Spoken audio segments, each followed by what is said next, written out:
Hi Flosstube, it's Arlene here. It is Thursday, April 17th, 2025, and glad to be back here with you all today. It's been a few weeks since my last one. I think my videos have basically evolved to about once a month. I'm not always on the first of the month or the middle of the month. It's whenever I have something to share and want to check in with all of you. This community is wonderful. It has grown so much since I first discovered Flosstube in 2017. And just, all it takes is type in Flosstube on YouTube and you just see how many different channels there are. So if you found me, if you're here, welcome and thank you for being here. We all know you have lots of choices. And if you've been here before, I just have to comment. You've heard me say this. I am up in like a loft space. There's a skylight right there. Throughout the year, as the sun moves, I deal with it in different ways. And I actually came up, and we're now at the point of the year where the sun is basically on my chair. And I'm like, oh, so I had to wait. I waited about 20 minutes. I'm like, all right, here we go. But it's still over here. And as the video goes, it will disappear. And actually, it just reminds me, I got to the point of this stitching I keep covered during the winter months because the sun hits it directly, as well as the little projects that are sitting along this shelf, which you can see are flat. It is time to stand them back up because the sun is not hitting there anymore. Anyway, there's your sun lesson for today. Just here to share a few things. And as I was putting this together, I realized all the items on my list have to do with color. And there's something to be said, at least for me, when it comes to spring, and so glad spring is here. We've still had some pretty cold days here in New Jersey, but it's coming. It's here various days to see the flowers that are blooming, especially the daffodils. The color that shows up in spring. I know it often rejuvenates me, as I know it does many other people. So let me jump right in with the project that I actually have been sharing on Instagram. I've talked before. Oh, if you are new, hi. I design under the name Works by ABC, and you can find my stuff on Etsy as well as in LNSs that purchase through distributors and purchase directly from me, like at Nashville, where I was a couple months ago. And so I am often not posting works in progress on Instagram, often not posting them or sharing with them here on Flosstube, because there's something to be said about, wait for the surprise of the full reveal. And I know a few videos ago, I sort of was just kind of commenting on, there's been a few times for specific reasons or not specific reasons when I have posted progress, and that does build up the enthusiasm. I'm not going to say I will do that for all my designs going forward, but what I'm sharing with you today is kind of along those lines. So let me share what I've been showing on Instagram. It does not have a name yet, sorta, and that'll make sense as I talk about it. 2 years or a year ago at Nashville 2024, I demonstrations, pictures. I released a design called 324, which looks like this. It still to this day has lots of enthusiasm. So many people have been stitching it, have stitched it. It's just wonderful. After Nashville last year, I started working on a project that was truly intended just for me. I wasn't in any way thinking it was going to become something I would release. And that's partially because the vast majority of my designs are cross stitch. I do have some black work, including the one I showed during my last video, and some older canvas work designs. And this was, for lack of better words, a canvas work design, a specialty stitches design. But I was sharing it. I was building it off the same 324 colors that you see in this. And it was something I was sharing on Instagram and here on Flosstube, and there was so much enthusiasm for it. And what I loved especially is that I am aware that in general, my audience is a cross-stitch audience. It's not to say people haven't done other types of needlework. I love to do different types. My designing has sort of focused in the cross-stitch world, and this was, which translates to most of my followers on Instagram being in the cross-stitch world. But when all was said and done, a little bit of time into it, it was sort of like, there is a clear interest. I better do this as a pattern that people can purchase. So this became 324, the sequel. And it's the same 324 colors in the same order, but it is all specialty stitches, canvas work stitches, call it whatever kind of stitches you want. And that has been available in my Etsy store since the fall, and then I made it available for stores to purchase at Nashville, and it was a huge hit. And again, I was just thinking, this is wonderful. There's so much enthusiasm for this in this community for this type of work. So, put a pin in that. Think about that. This year for Nashville, I released, shall we say, the next step up.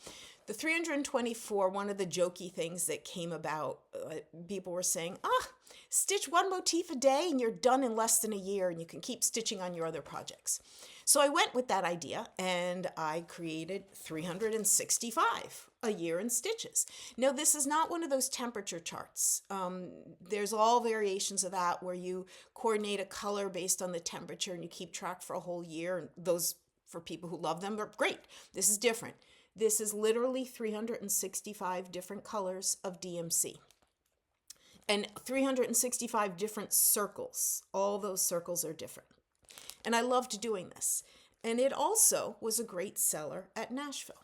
Now, maybe it doesn't surprise you to think about, as I was building up the enthusiasm for this, at the same time, this not cross-stitch version was getting so much feedback, so much enthusiasm. I was like, well, should I do the same thing for this design? And it was like, you don't know if lightning can strike twice. You don't know, like, my biggest thing is for the people who have stitched this and loved it, they might say, okay, enough. That was a great project. Not interested in doing something like that again. But maybe there are people. And so literally, as I was at Nashville, I was going back and forth in my mind whether or not I would go in this direction. And then when I got home and I was thinking about it more and more, I realized it was something I wanted to stitch. I wanted that cross-stitch break in terms of stitching cross-stitch designs. I wanted to stitch the different types of stitches again. And I realized, you know what? It doesn't even matter if anyone else is interested in this pattern. If it's something I want to stitch, I'm going to stitch it. And hopefully, maybe people will be interested in it. I do need to say the reason why I'm holding up these patterns and not the actual stitching is that all three of these are at a trunk show right now. So the actual models I don't have in my possession. I've shown them in multiple videos. So you can, if you want to see the actual models, you can see them by other videos. So once I got into this mindset of, yes, I'm going to do this. It's just, I love the way they looked. I love playing around with the stitches. And then I was like, all right, hopefully there'll be some interest. I will plan on putting it out as a pattern when I can. But I'm going to do things a little differently. Because I'm going into it knowing this, I'm going to make some different decisions. And I'll talk about the most obvious of these in a moment. So here's where I stand right now. Oh, I probably should have. Last night, when I picked this up to bring up here to do this video, I was like, seriously, Arlene, if you had just finished that square last night, then it wouldn't be in the midst. But that's okay. Now you see it in person. So this will not be called 365 the sequel. That's too confusing to have two things called the sequel. I have a few ideas. Haven't decided for sure. If you have any ideas, I'll be curious to know if you have anything like what I'm thinking. We'll see. So the design of this is in a rotational kind of way, meaning I started stitching in the center there, and then surrounding this are 4 areas. And in a rotational way, well, here's the easiest thing to say. See this stitch here? It shows up here, it shows up down here, and it shows up down here. If I pick another one, here's like this one that's standing out, at least I think it kind of stands out here. I can't do this by looking at, where am I? What was I showing? I'm showing this. It shows up here, and over here, and over here. So the sequel with 324 was like four quadrants that repeated like that. This is a rotational symmetry kind of thing. So one big thing that happened, again, especially because I wasn't planning to do the other one as a pattern, is when it came time to do it a pattern, some of it was really hard for me to chart. It was important to me if I was putting this out as a pattern, and I know a lot of the people, percentage wise, were cross stitchers. I needed to make sure I put out a chart that was visually understandable to cross stitchers. And so some of the stitches I chose before I made this decision were not the easiest thing to chart. Like I had to do some description and multi-step parts to it. And so going into this, and this also this was like a day after Nashville, and I'm, a little bit at loss, which I'm sure, I some follow-up pieces to do, but I was starting to think about this project, and I came up here to look at, I can't even point correctly. One of those shelves up there is a number of stitch books, different types of stitches that more often get used like in the needlepoint world, counted canvas world. There's all kinds of books out there. Some of them are older, some of them are newer. And I was just I was thinking about some sort of resource that would be one place for people, for stitchers who might be stitching this to find what they need to know if my instructions weren't good enough. And then in the light bulb moment, and it's great when these kinds of things happen. And this again was where did I put it? Oh, here. This was the piece that's like, yep, this is what I'm going to do. This is it. I'm doing this. Was this book on that shelf. So the Royal School of Needlework has started putting together this amazing website. They're calling it the Stitch Bank. They put out this book, I think it was just towards the end of last year. It has 200 of the stitches in it. The website has over 500, or about 500, I think, if about that. And they're pretty clear when they wrote this book. They're like, there's no way we can do that because their plan is to keep adding stitches, which is amazing to think about all these different stitches that exist. And a lot of them have like historical pieces to it. This you find on clothing from the Elizabethan time kind of stuff. But I saw this on my shelf and I realized, aha, not so much the book. I wouldn't say everyone go out and buy this book, but there's a free website out there. So all the stitches that I am using on this, yeah, I'm holding it right. It goes, the reds, pinks that start 324 are over here, but the red and pinks that start are over here for 365, just to sort of give it a visual difference. All of these stitches are named stitches that you can find on the RSN Stitch Bank. I've already been asked, well, are they going to be all different from the stitches in 324, the sequel? And I'm not going to claim they're all different. There's some on the sequel that I could say this is a name and I got it from this stitch book or that stitch book. Some of them were just motifs I was making up on the fly. Some of them were just combinations of things that again, they didn't all have names.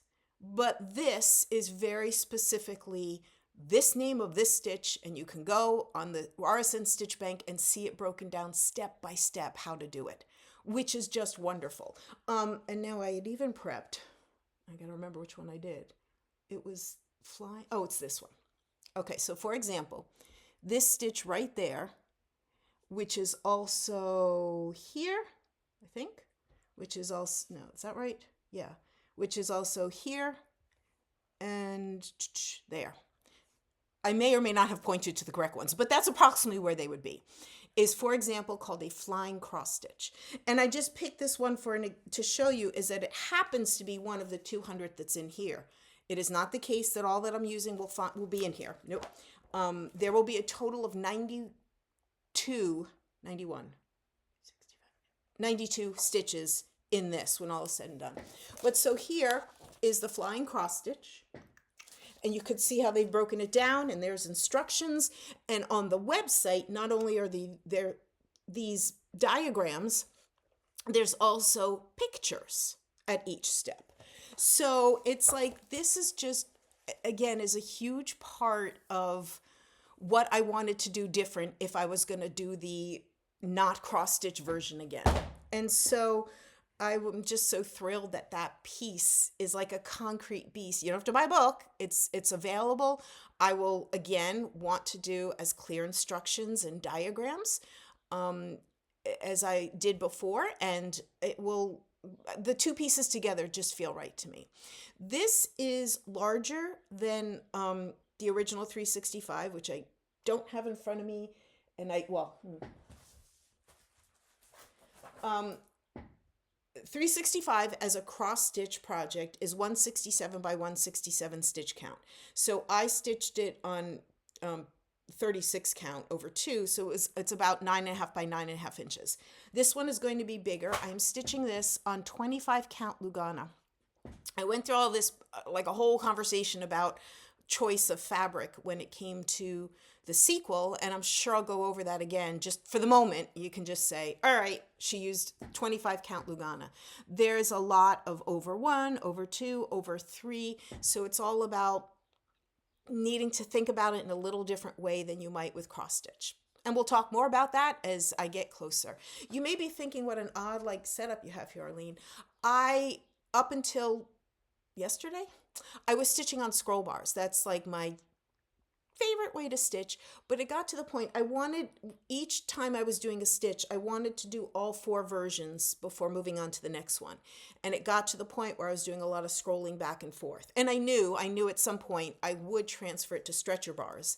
I didn't want to cut off these pieces in case for whatever reason I do end up wanting to put it back on the scroll bars. So there you go. I am very much, it's something I truly enjoy stitching each night. I've got a list. I went through and made a list of about 100 stitches on the RSN Stitch Bank that I felt like have potential that I might use. And even after I created that list, I've added a few more to it. And some that I've made on the list, I'm like, yeah, that's not going to work once I started trying to stitch it. But it's just fun each night. Let me see which one I want to do. And, I don't want to put 2 that are kind of close to one another. I don't want to put them too close together. It's just something I'm really enjoying stitching and just a lot of fun. Now, one thing that's making it so much easier to stitch than any of those other 3, I've shared this in my last 2 Flosstubes. I actually put together thread cards, and I'm using one of these thread cards myself. Yes, this is a thread card for 365, a year in stitches. It has it's messy. There's no way you can make this look pretty, okay? It has 1 yard of 365 different colors of DMC. And boy, is this way easier to stitch than these 3 boxes are like my working collection of DMCs. And to have them out on my couch as I'm stitching and dig this, and okay, so much easier that I have this. I was selling these on my Etsy store only. They're not in stores. There are still some left. I will say that once they're gone, they're gone. I will not be I created these, okay? I will not be creating them again. All kinds of reasons, but I think one of the practical one is I sourced a lot of these threads from Joann's. Some from Michael's, but a lot from Joann's. Between the coupons and the deals and this and that, they are actually cheaper to purchase from Joann's or even Michael's than trying to purchase them wholesale, which I could as a designer. And so we all know that, if you don't know, Joann's is closed. If you're like from another country, I don't know if Joann's, maybe I don't know where they were, just North America, just the US, a fabric store, craft store, and the company declared bankruptcy, and they now have closed all their stores just recently in the last couple of months or so. Anyway, these are still available. I'll put a link in the description below if it is something you are interested in. There is plenty of thread on here for you to stitch 324 and the sequel and 365. And probably even these squares are small. They don't take much thread at all. So that's a number of people who have purchased this have said, wow, that is so convenient that we have that, Arlene. Okay, so I've been stitching on this. I have often from my very first Flosstube talked about that I'm basically a one project at a time kind of stitcher. It was one of the things that was like brand new information to me when I discovered Flosstube is that people stitched on, not just two or three, but lots of projects at one time or had multiple works in progress whips.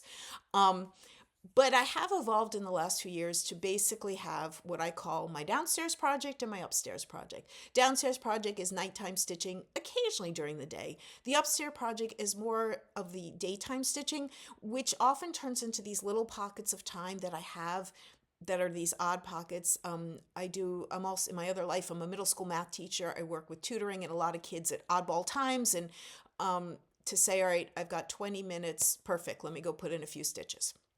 So I thought I would share, I've not done this on Instagram yet, my upstairs project. And it happens to have a theme of color as well. This is, yes, I kind of, so these are scroll bars if you have not seen them before. So this one was mounted on a different set. And I don't know if you can see well.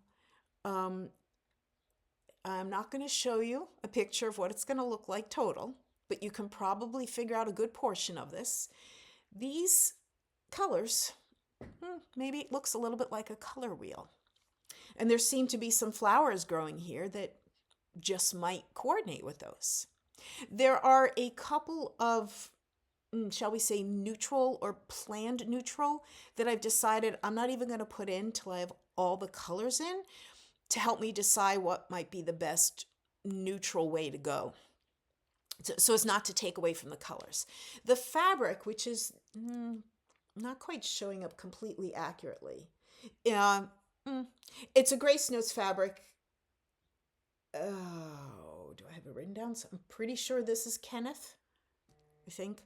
I will double check that, and I'll put a Grace Notes fabric. I'll put a link to them below. Corinne and company are wonderful to work. Look, I got to write this down if I'm going to remember to put this in the comments. I love the fabric that she does. And so, again, I think this one is Kenneth. Anyway, where did this thing, well, I'll wait to share full on inspiration. I love to do that with my designs, is that almost all of my designs, there's a story behind. Some stories are bigger stories than other. And I'm going to wait till this will be an official Works by ABC pattern. It will likely be at the August Marketplace, which is an online wholesale show. We'll talk more about that over the coming months. But really, a piece of this came from the purchase of this, got it this way, called Palette Scout. This was an ad I saw on Instagram. Sometimes those ads draw you in, and this one did. I found this such a fascinating resource. I have a few other card color things, not a cross stitch. This is not specifically a cross stitch design thing at all. What I found intriguing about it, now, if you know anything about color theory, you may, or forget that word. You may be familiar with a color wheel, which I meant to take out, where red, blue, and yellow are the primary colors, and orange, purple, and green are the secondary colors, and in between them are those like a blue-green or orange-yellow kind of thing. And that is one of a number of types of color wheels, color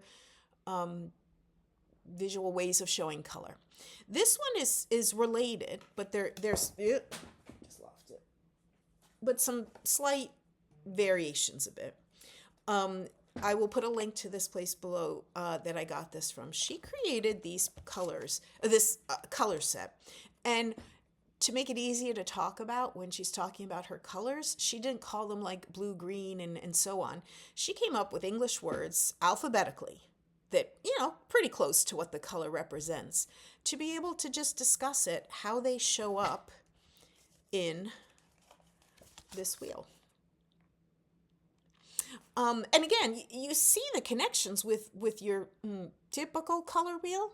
I have one of my very first large, major needlework projects was, and I know I showed this years ago, it's such a big thing that hangs on my wall that if I were to show it again, I can't bring it up here. I need to film down there.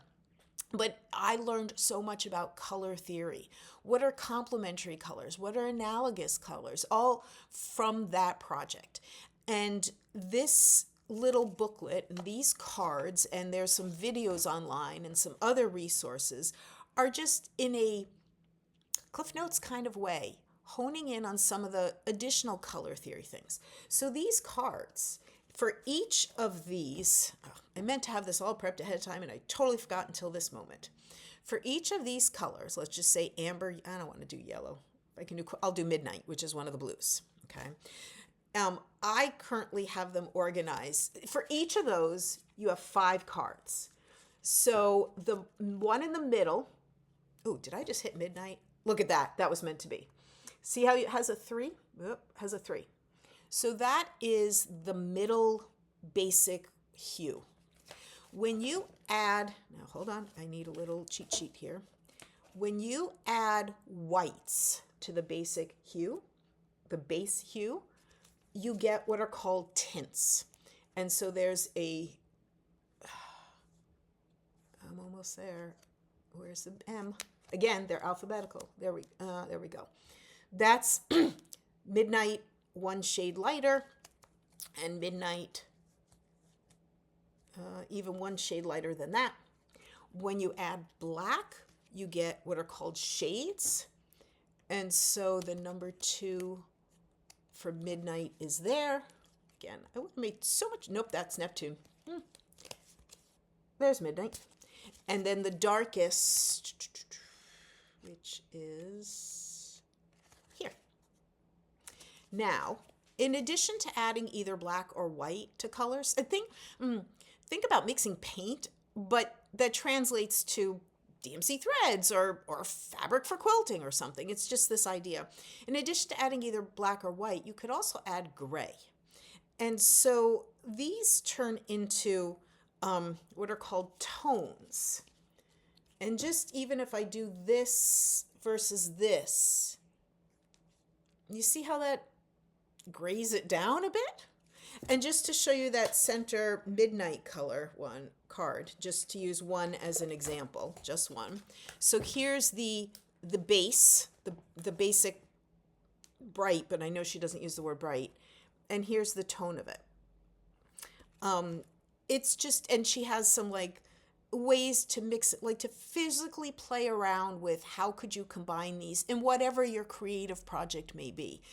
And it was getting this and having this other thing that I'll explain at some point in the future that had me just like working on a design. I'm like, you know what? This design is ripe for doing something related to the color wheel. And it was because of this set and this idea and reading around and playing with this and all the things that were accompanying it that I'm like, this is a great resource. So I just wanted to share with you. Again, it's called Palette Scout, and I'll post a link. You can buy just the cards. You can also buy, like some extra resources, downloads. You can buy access to their video lessons, but you'll see it for yourself. Anyway, it was another color thing that came into my world a couple of months ago, and it just, again, I've been exploding with color in the things I've been doing. And speaking of color, I got one more to share with you, one more color thing. Again, Instagram ads, clearly, I mean, I'm sure we all get those ads that are just like, why do they think I'm interested in X, Y, or Z? Facebook, Instagram, whatever you want to make of that. But sometimes they hit it right on the nose. So there are companies out there that you can print fabric, not, like you could use it for cross-stitch fabric, I suppose, but I'm not talking about cross-stitch fabric. I'm talking about like quilting or sewing something. You can create your own designs, and then there are companies that'll print it on cotton or on linen or on whatever it is that you want. And one of those companies, an ad for those, which I'm not in the world of printing fabric. So maybe some quilters who are watching, maybe you guys have that idea. Anyway, but one of the things that came in the brief little ad as I was scrolling had me stop. And long story short, I ended up purchasing this. So, and I have to stand up, but I have to, okay, here we go. So this is a piece of fabric. It is basically 1 yard of fabric, like you're purchasing one full yard. And it is their colors. I mean, not their. It is basically intended if you are going to print your own designs, your own fabric, you can see how that color is going to show up from their printing facilities by using this. So for example, if you absolutely love, this particular pink, when you are designing or submitting a design, you can make sure to use, and the numbers that are on here are RGB codes. If you're not familiar with those, it's like a standardized system out there. You know how we, like, DMC is our like cross-stitch language. It's a consistent language. We can take other types of threads, and if we compare it to approximately this DMC or that DMC, we kind of can all be speaking the same language. RGB codes is one of a few different systems out there that, as much as possible, provide consistency between colors. Obviously, a color that shows up on a screen, a color that you print on a fabric, a color that you print out on a piece of paper might have differences. But it's the spirit of consistency. And actually, you can use, I know, I can't tell you exactly when, but there was a time on my cross-stitch charting program, I use Max Stitch, for anyone who's familiar. You can change the background, like if I wanted to see what it would look like if it was on a piece of pink fabric or something. And there's a whole bunch of like options. And whatever color I was trying, there was nothing that was close to it. And then I saw you also have the opportunity to input RGB codes. And what I did, you can go online and find a list of the RGB codes that are, I think it's only, they won't declare official, but approximate DMC numbers. So for me to find a DMC color, I think it was a blue, to find a DMC thread that I liked, and then Googled, found the R, the G, the three numbers, the R, the G, the B, red, green, blue, inputted those on the screen, and the color I wanted popped up. You can also do that. Like, I know I'm a Mac person, so I use Pages. I don't use Word. And if I'm like changing the color of the text or something, I'm putting a border around something and I'm changing the color. And again, there's some standard versions that are out there. At least in my Pages program, there's a place where, hey, you don't like any of these colors, you can put in whatever RGB codes you want. Actually, I'll tell you a real time I used it. In the summer, I run a stitching retreat called Stitch NJ. A couple years ago, I had this funny idea. I loved this idea. I hadn't done table numbers before that. And one of the pieces of feedback I got, which I thought was great, is could there be table numbers so that, you're standing up by the freebie table and you're chatting with someone for the first time and they say, I'm sitting over there. Wouldn't it be great if they could say, I'm sitting at table 3 or whatever? And so because I just like to take my own little spin on things, I decided instead of calling numbers 1 through 18 or however many tables I have, I just came up with DMC colors. So every table had as a DMC number. I know I saw more than once people would like post a picture, they're sitting at table 792 and on Facebook or Instagram, and someone who's not at the retreat responds, are there 792 different tables at this retreat? Anyway, the table signs that I make for that retreat, I use the RGB codes of DMC, so that color is literally the color. I mean, as close as a print versus a thread versus a screen is going to show. But I use the RGB numbers to reproduce that DMC color. And I think it was because I'd started exploring that a few years ago that I've just been aware of that. Anyway, I just think this is really cool to look at. More than I'll use it to help me with printing things, although there's certainly inspiration. I also just found it in a curiosity kind of way. It is like almost the opposite, so to speak, of the DMC color card, meaning, where am I? Over here is like the last columns of the DMC color card, and over here are the first columns. And that is now, I film on my computer, so I'm pretty sure this doesn't flip it. Where my hand is right now is what would be the right-hand side of the fabric, and this is the left-hand side, but the DMC color card on this side, I hope I've got right and left right, is where the reds and pinks are. Anyway, I just think this is really cool. And you can on their website actually download for free a one-page version. It looks like this if you print it out with one page. Um, I don't even know anyone with the best website, the best eyesight, could they actually read those numbers. But you download it and you could zoom in if you wanted to see. And that's actually really interesting to have in one place. I don't know if there's an infinite number. I don't think they're going to claim this is all the RGBs that are out there, but you have to admit this company has an awful lot of them. Um, anyway, these 4 or 5-ish things that I've been sharing with you, it just so happens this last couple of months of my life, color has been all coming together with the things I'm sharing, with the things I'm working on, things I'm surrounding myself with.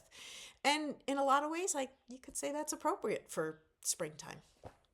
So those are the pieces I have to share with you. I am filming this right before the Good Friday Easter weekend, which is also Passover. I grew up Jewish. I'll be heading up this weekend to Connecticut, where I grew up, to do a little Passover Seder with my sisters and their families. Like what happens a lot of times with the Jewish holidays, you make it work when you need to make it work. Yes, the first night of Passover was last Sunday. Since my parents passed away, we want to keep some of the traditions that we've had growing up our whole life. Using my mom's Seder plate, using the wine glass that has literally been passed down 4 generations at this point. We just need to do it on real world life. When there's different kids at different schools with different spring breaks and their 2 families on different trips, we make it work. So we'll be doing that this weekend. If you are celebrating any holidays, I hope they are good ones for you. And if you're not, I just hope you have a good weekend, or whenever you're watching this. Thanks for being here. As I said at the beginning, I am well aware you have lots of choices, and I really appreciate you being here with me. And in that vein, the whole like, comment, subscribe is what helps get Flosstube videos out there. So for anyone that you are watching, if you can hit that like button, if you choose to just subscribe, if you choose to leave a comment, that just helps get the word out. I know I appreciate it, as well as other Flosstubers. So thank you for being here with me on my color journey today. I hope you have a great rest of your day, wherever you are, whenever you're watching this.